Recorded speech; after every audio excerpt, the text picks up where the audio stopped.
What's it like to feel humbled? Oh, that's not a word we use every day. But it's humbling when you receive a gift you didn't expect. It's humbling when someone says you don't have to pay, even though you messed up. It's humbling when your dad takes an entire day off of work just to spend it with you. It's humbling when you see an incredible sunset and realize that God handcrafted it with you in mind. Wow. Being humbled makes you feel small in a good way. It makes you feel grateful. When someone chooses to put you first like that, it can make your day. So why not do that for the people around you? You can choose to give up what you think you deserve to put others first. Let your sister pick the family movie even though it's your turn. Skip the pool party so you can hang out with your friend who broke his leg and can't go. Use some of your birthday money to help a family who doesn't have enough to eat.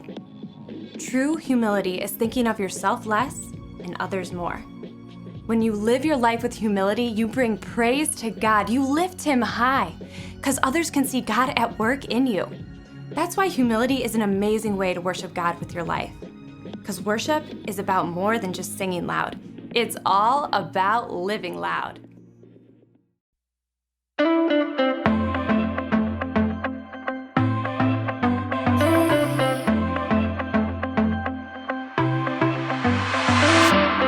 Everywhere that I go, you're there with me. Even in the night when I cannot see, I know you're by my side and I will be just fine. Oh God, you're always good to me. I wanna say thank you, thank you.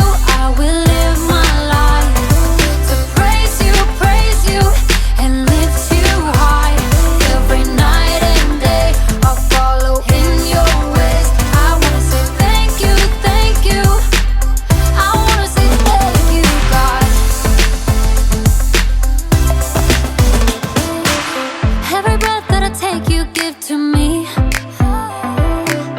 Every brand new day is a blessing. I know you're by my side and I will be just fine. Oh God, you're always good to me. I wanna say thank you. I will live my life to praise you, and lift you high. Every night and day I'll follow in your ways. I wanna say thank you. I wanna say thank you, God. I wanna say thank you for mercy and kindness, for grace that is endless, love and forgiveness. I wanna say thank you for mercy and kindness, for grace that is endless, love and forgiveness. I wanna say thank you. I will live my life to praise you, and lift you high. Every night and day I'll follow in your ways. I wanna say thank you. I wanna say thank you, God. I wanna say thank you, God. I wanna say thank you, God.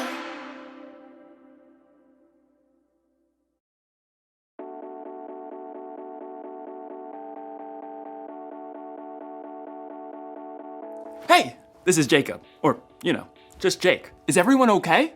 There was like an earthquake or something in my room. I didn't feel it when I was outside my room, but then when I came in the room, everything was turned upside down. My table, my bed, also known as my couch, my Ferrari, my sculpture. That's better. I don't know how this could have. Wait a second. Is there such a thing as roomquake? Yeah, that must be it. Anyway, I'm supposed to talk to you today about something called humility. Humility is putting others first by giving up what you think you deserve.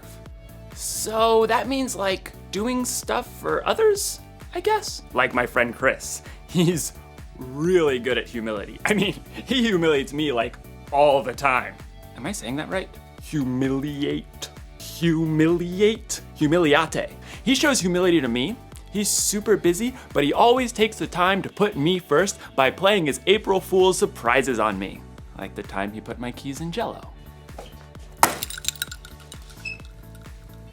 Or the time he made me a tray of brownies.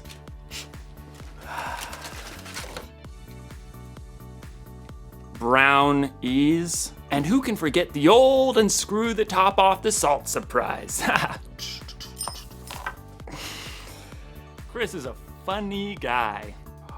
Hey, you know what I think? And this is just between you and me. Chris is the one who turned all my stuff upside down. It wasn't a roomquake after all. This must have taken a really long time. I mean, he turned all my stuff upside down. I do need to call my mom. This must have taken a lot of work. I'm not sure that it's fair that Chris keeps playing all these April Fool's month surprises on me, and I haven't even got him once. I don't deserve this. What I deserve is to get him back. Was that my toaster? The story today is about Jesus when he prayed in the garden while his friends couldn't even stay awake to keep watch. Jesus didn't deserve that. I wonder what he did about it. Stay tuned. I'm gonna come up with a way to turn the tables on Chris. Chris is gonna notice when he goes in his room the tables aren't the way he remembered them. I'm gonna get the revenge I deserve. I'm gonna get the revenge I deserve! Is what I'm trying to say. Yeah, okay.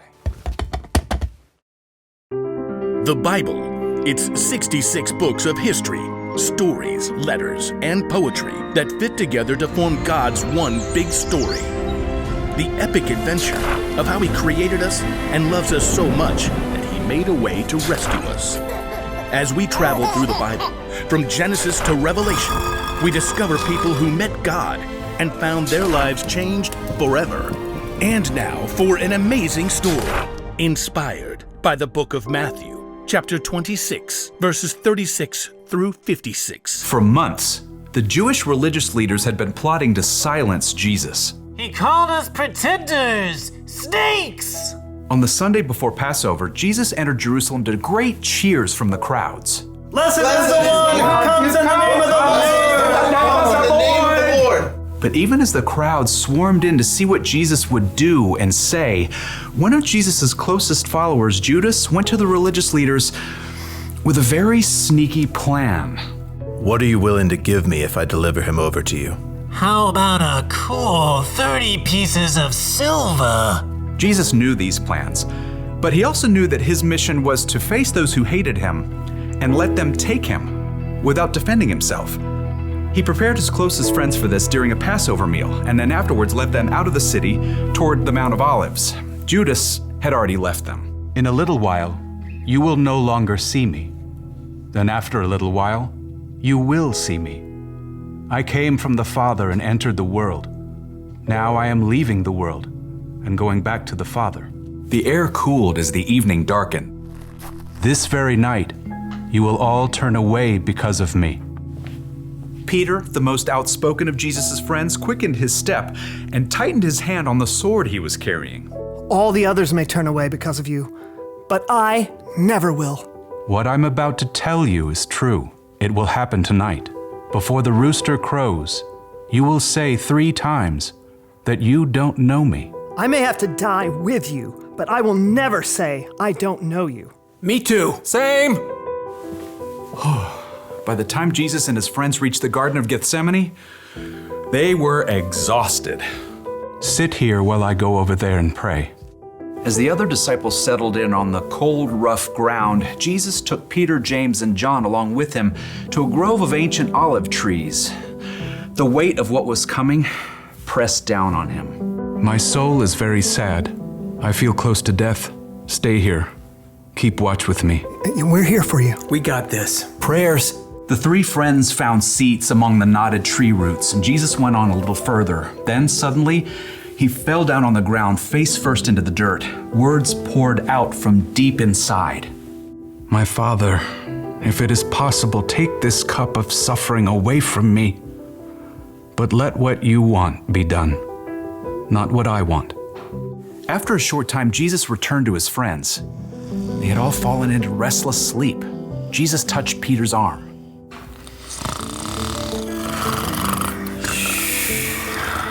What? Huh? We're just praying. Couldn't you men keep watch with me for 1 hour? Watch and pray. Then you won't fall into sin when you are tempted. The spirit is willing, but the body is weak. We'll stay awake this time. Got you covered. Again, Jesus threw himself down to pray. His pain was so deep, blood and sweat beaded on his forehead. My Father, is it possible for this cup to be taken away? But if I must drink it, may what you want be done. Jesus returned to his friends once more, to find them still sleeping. The agony in his spirit forced Jesus to lay his heart out to God once more. He prayed the desperate words again, begging God to take away what was coming, and at the same time, revealing his complete trust in God's plan. Let what you want be done, not what I want. At last, Jesus knew the time had come. He returned to find Peter, James, and John buried deep in sleep. Beyond them, his other followers slept too.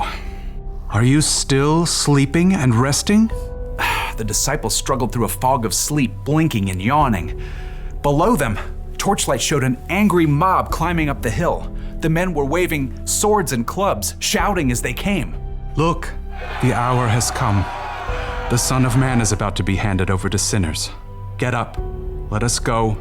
Here comes the one who is handing me over to them. Jesus' friends staggered to their feet, and Peter clutched his sword. As the mob marched closer, they could see the man in front of the mob. It was their friend Judas. Judas? What are you doing? The mob had been sent by the Jewish religious leaders. Judas had already explained to them that he would greet Jesus with a kiss, so they would know exactly which man to arrest. Greetings, teacher. Judas ignored the other disciples and went directly to Jesus, kissing him on the cheek in greeting. Jesus drew back and looked Judas directly in the face. Friend, do what you came to do. The mob surged forward as the disciples just stood there, frozen and confused. As men grabbed Jesus, Peter suddenly sprang to life, awkwardly drawing his sword. Should we use our swords? Peter didn't wait for an answer, but he struck out wildly. His blade sliced right through the ear of the high priest's servant. Oh! Stop this! Jesus touched the servant's ear. Immediately, he was healed. Put your sword back in its place. Do you think I can't ask my Father for help? He would send an army of more than 70,000 angels right away. But then how would the scriptures come true? They say it must happen in this way. Jesus turned back to the mob and the men who held him. They hovered there, uncertain, in the flickering light of their torches. Am I leading a band of armed men against you? Do you have to come out with swords and clubs to capture me? Every day I sat in the temple courtyard teaching, and you didn't arrest me. But all this has happened so that the words of the prophets would come true. No one could respond to Jesus. Instead, they arrested him and led him away. And his friends who said they'd be with him through anything ran away. Jesus made the choice that would bring life to everyone, but that would cost him everything.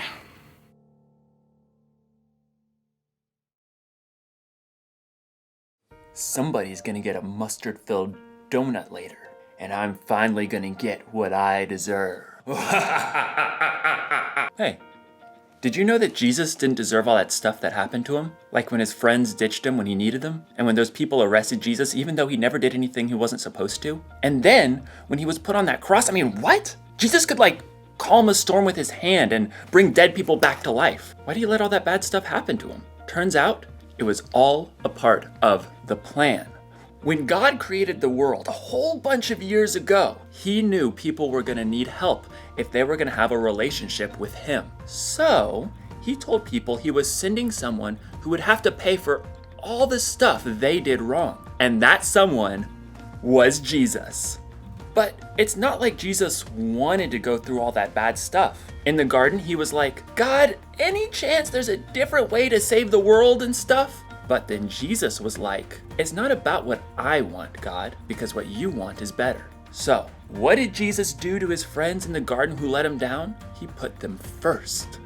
And what did Jesus do to those people who arrested him for no reason? He put them first. And what did Jesus do for you, me, and the whole world? He put us first. It's kind of an upside down way of doing things, putting somebody else first for no reason when they don't earn it or when they may not even deserve it. I bet we can put people first like Jesus did. You know, we could let someone else pick what restaurant to go to or what video game to play. We could give up our place in line sometimes. Or when someone surprises us by turning our room upside down, we could choose to not get even. So, here's the one thing I learned today. Put others first. It's not about what we deserve. It's not about what we want. What God wants is better. So, April Fool's month or not, I'm gonna put people first. And Chris, if you're watching, keep the surprises coming. But I won't be taking my revenge. I'll just be sitting here, getting what I truly deserve. A delicious mustard-filled donut. Ah, that's some good stuff right there. That's some good mustard. See you next time.